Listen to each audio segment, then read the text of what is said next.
ठाणे महानगरपालिकेतील स्वीकृत सदस्य, स्थायी समिती, परिवहन समिती, शिक्षण समिती निवडीबाबत राज्य शासनानं दिशानिर्देश दिले आहेत.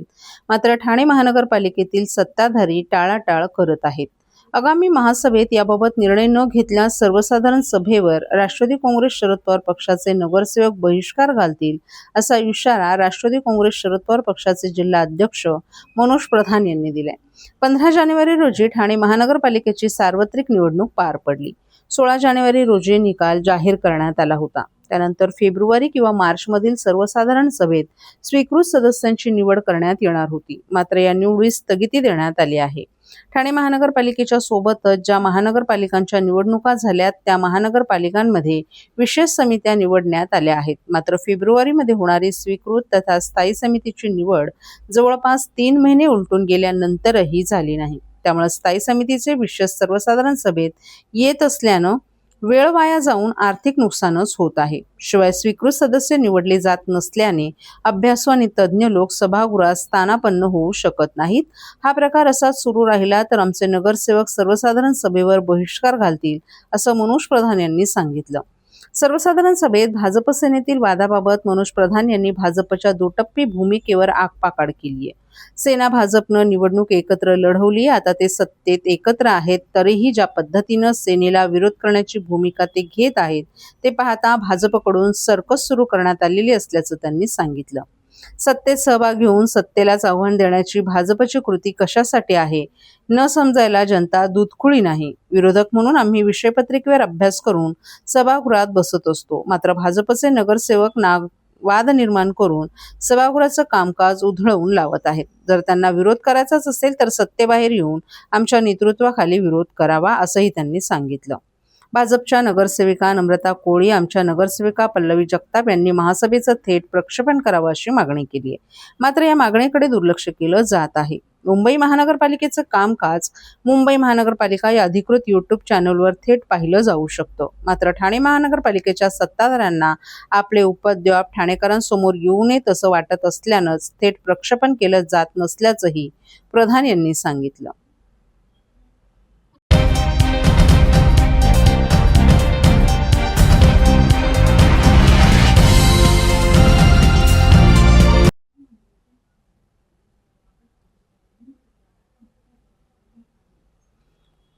कोलशेत भागातील गोदामाला भीषण आग लागल्यानं परिसरात घबराटीचं वातावरण.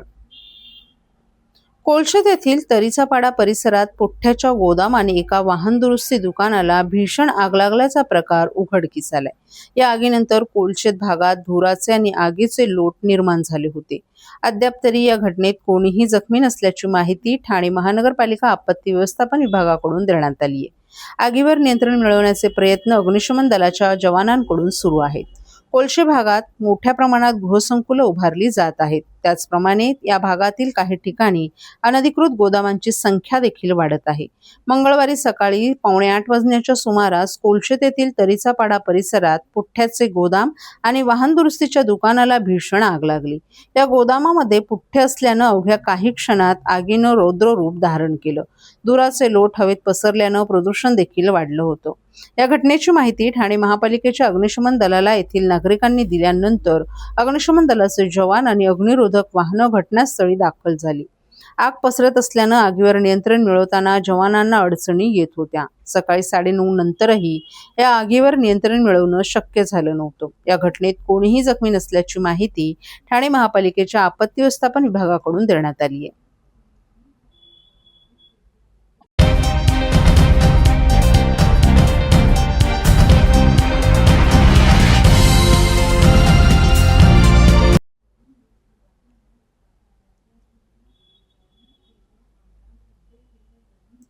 ठाणे महापालिकेत सत्तेत असणाऱ्या महायुतीतील भाजप विरुद्ध शिंदेंची शिवसेना असा वादंग पेटलेला पाहायला मिळत आहे. ठाणे महापालिकेच्या महासभेत विकास कामांपेक्षा घोषणाबाजी, ठिय्या आंदोलन आणि आता तर एकमेकांच्या निलंबनाच्या मागण्यांनीच अधिक रंग भरल्याचंही दिसून आलं. महासभेत गोंधळ घातल्याप्रकरणी आणि राष्ट्रगीताचा अवमान केल्याचा आरोप करत भाजपच्या नगरसेवकांनी शिंदेंच्या शिवसेनेच्या नगरसेवकांविरोधात नौपाडा पोलीस ठाण्यात तक्रार अर्ज दिल्यानंतर आता शिंदेंच्या शिवसेनेच्या नगरसेवकांनी भाजपच्या नगरसेवकांना निलंबित करण्याची मागणी करत पलटवार केलाय। यामुळे महासभेतील विषयांना मंजुरी, राष्ट्रगीताच्या अवमानावरून भाजप आणि शिंदेंच्या शिवसेनेत घमासान सुरू असल्याचंही पाहायला मिळतंय। ठाणे महापालिकेची महासभा शुक्रवारी मोठ्या गदारोळातच पार पडली। या महासभेत सत्तेतील शिंदेंची शिवसेना आणि भाजपमध्ये जुंपल्याचंही दिसून आलं।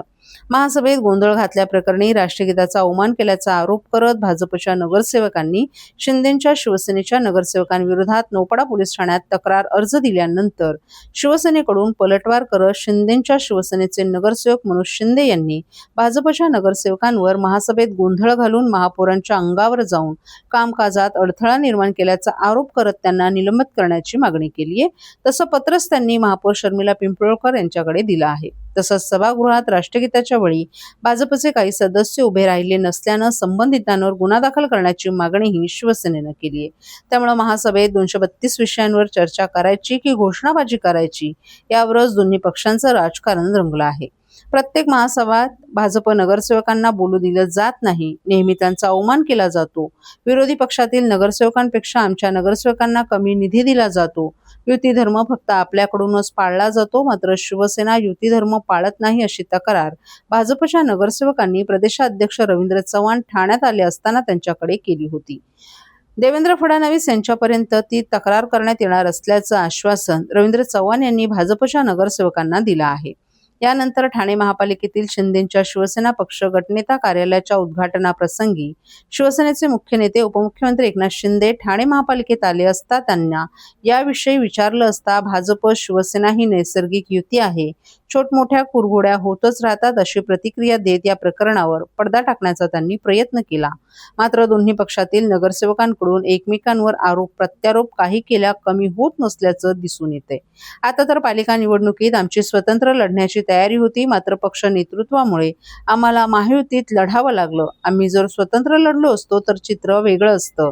महायुतीत लढल्यामुळे आमचंच नुकसान झालं असल्याची भावना उपमहापौर कृष्णा पाटील यांनी व्यक्त केली आहे। तर भाजपनं केलेले सर्व आरोप शिवसेनेनं फेटाळले असून आम्ही युती धर्म नेहमी पाळतो। महासभेत चर्चा न करता फक्त गोंधळ घालण्याचा प्रयत्न भाजपकडून केला जातो। आम्ही पालिका निवडणुकीत एक हाती सत्ता आणलीये, आमचं संख्याबळ जास्त आहे। आम्ही देखील स्वतंत्र लढलो असतो तर अजून चित्र वेगळं असतं अशी प्रतिक्रिया शिवसेनेचे गटनेते पवन कदम यांनी दिली आहे। लढण्याची तयारी होती, मात्र युतीमध्ये महायुतीमध्ये लढावं लागलं, त्यामुळे तुमचं नुकसान कुठेतरी झालंय। 2017ला पण महायुती नव्हती, तेव्हाही स्वबळावर आम्ही लढलो होतो आणि तेव्हाही आमचे 23 नगरसेवक निवडून आले होते। जेव्हा आता आम्ही सर्व त्या 2017 पासून 2022 पर्यंत किंवा म्हणा आज 26 पर्यंत आम्ही स्वबळाच्या हिशोबाने तयारी केली होती आणि तसं आमच्या सर्व त्या तत्कालीन नगरसेवक तसे जिल्हाध्यक्ष असतील, दोन्ही आमदार असतील, आमचे केळकर साहेब आणखी डावकरी साहेब, या सगळ्यांचं मत होतं की आपण मैत्रीपूर्वक लढून आल्यानंतर आम्ही एकत्र येऊ।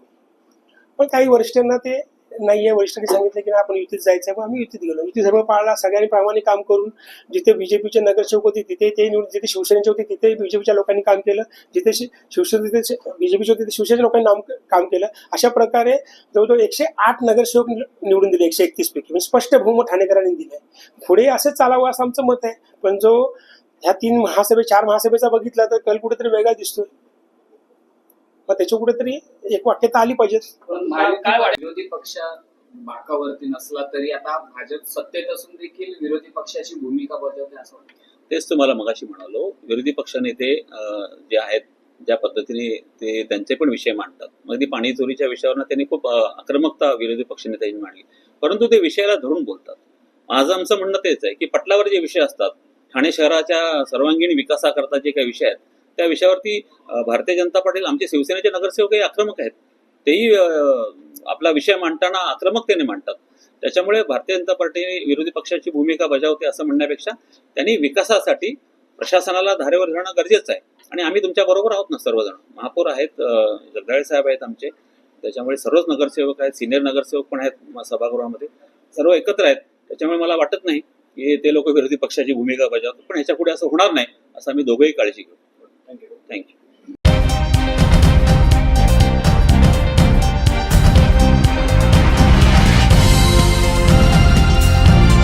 नियोजित अंतर्गत वर्तुळकार मेट्रो प्रकल्पास घोडबंदर उपवन भागात विरोध होत असतानाच नुकत्याच झालेल्या पाहणीमध्ये डॉक्टर काशीनाथ घाणेकर नाट्यगृहालगतचे नियोजित मेट्रो स्थानक इतरत्र हलवण्याबाबत अधिकाऱ्यांनी सकारात्मकता दर्शवली आहे.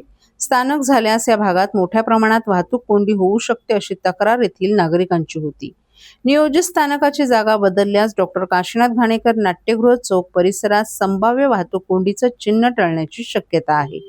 ठाणे शहरातील अंतर्गत वाहतुकीवरील ताण दूर करण्यासाठी अंतर्गत वर्तुळाकार मेट्रो प्रकल्पाचं काम सुरू करण्यात आले.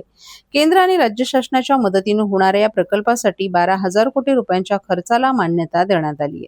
या प्रकल्पासाठी निविदा प्रक्रिया पूर्ण झाली असून काही भागात खोदकामं सुरू झाली आहेत. या प्रकल्पाचा मार्ग 29 किलोमीटर असून काही मार्ग जमिनीखालून तर काही जमिनीवरून असणार आहे. हा मार्ग ज्या ठिकाणाहून जाणार आहे त्या परिसरातील नागरिकांनी अनेक तक्रारी भाजपचे आमदार संजय केळकर यांच्याकडे केल्या होत्या. त्या अनुषंगाने केळकर यांनी शासकीय विश्रामगृहात आतापर्यंत 2 संयुक्त बैठकांचं आयोजनही केलं आहे. या बैठकीत हिरानंदानी मेडोज, रोडाज, ऋतू इस्टेट, हिरानंदानी इस्टेट आदी भागातील रहिवाशांचे प्रतिनिधी, मेट्रोचे व्यवस्थापकीय संचालक आणि ठाणे शहरातील प्रकल्पाचे मुख्य अधिकारीही उपस्थित होते. ज्या ठिकाणी हजारो नागरिक वास्तव्य करतात, शाळा, दवाखाने यामुळे नेहमीच वर्दळ असते, अशा ठिकाणी स्थानक उभारल्यास या परिसराची वाहतूक कोंडी होणार असल्याच्या तक्रारी रहिवाशांच्या प्रतिनिधींनी या बैठकांमध्ये केल्या आहेत. यावेळी केळकर यांनी या परिसराची प्रत्यक्ष पाहणी करून लोकहिताचा मार्ग काढण्याच्या सूचना अधिकाऱ्यांना केल्यात. आमदार संजय केळकर यांनी संबंधित अधिकारी आणि रहिवाशांसमवेत नुकतीच संयुक्त पाहणी केली आहे.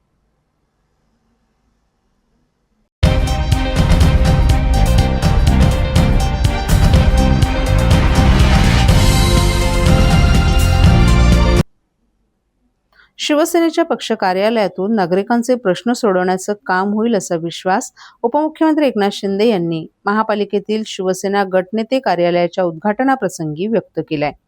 ठाणे महानगरपालिकेतील शिवसेनेचे गटनेते पवन कदम यांच्या कार्यालयाचं उद्घाटन उपमुख्यमंत्री एकनाथ शिंदे यांच्या हस्ते करण्यात आलं.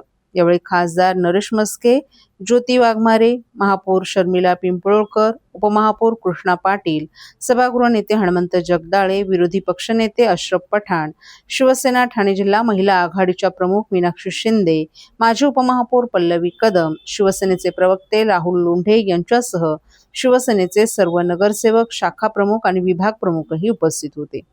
ठाण्यानं शिवसेनेला कायम साथ दिली असून ठाण्याच्या विकासासाठी शिवसेना कटिबद्ध आहे. ठाण्यानं महाराष्ट्राला मुख्यमंत्री दिला असून शहरात मेट्रोसह विविध विकास कामांना वेगानं सुरू आहेत. नागरिकांचे प्रश्न सोडवण्याचं काम या कार्यालयातून प्रभावीपणे होईल असा विश्वास व्यक्त करत सर्व नगरसेवकांनी जनतेसाठी कार्यरत राहावं असं आवाहन देखील करण्यात आलं. ठाण्यात सर्वाधिक नगरसेवक शिवसेनेचे निवडून आल्याबद्दल ठाणेकर नागरिकांचे आभार शिंदे यांनी मानले. पक्षाचं संख्याबळ वाढल्यामुळे आनंदाचं वातावरण असून बाळासाहेब ठाकरे यांचे विचार आणि धर्मवीर आनंद दिघे यांची शिकवण पुढे नेण्याचं काम शिवसैनिक करत असल्याचंही त्यांनी नमूद केलं. बाळासाहेब ठाकरे यांचं ठाण्यावर विशेष प्रेम होतं आणि ठाण्यानं शिवसेनेला मोठ्या करण्यामध्ये महत्त्वाची भूमिका बजावली आहे. हे संपूर्ण महाराष्ट्रानं पाहिलं असल्याचंही यावेळी नमूद करण्यात आलं.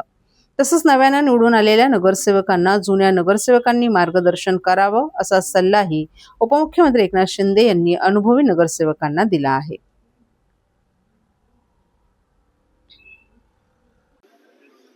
पवन कदम आपले गटनेते आहेत. त्यांनी आज बँड वगैरे गेटवर लावला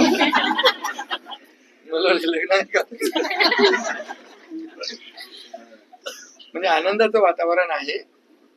आणि बरेच दिवसापासून पक्ष कार्यालयाच्या उद्घाटनाची सर्व नगरसेवक आतुरतेने वाट पाहत होते आणि मी देखील आज सगळ्यांना धन्यवाद देतो.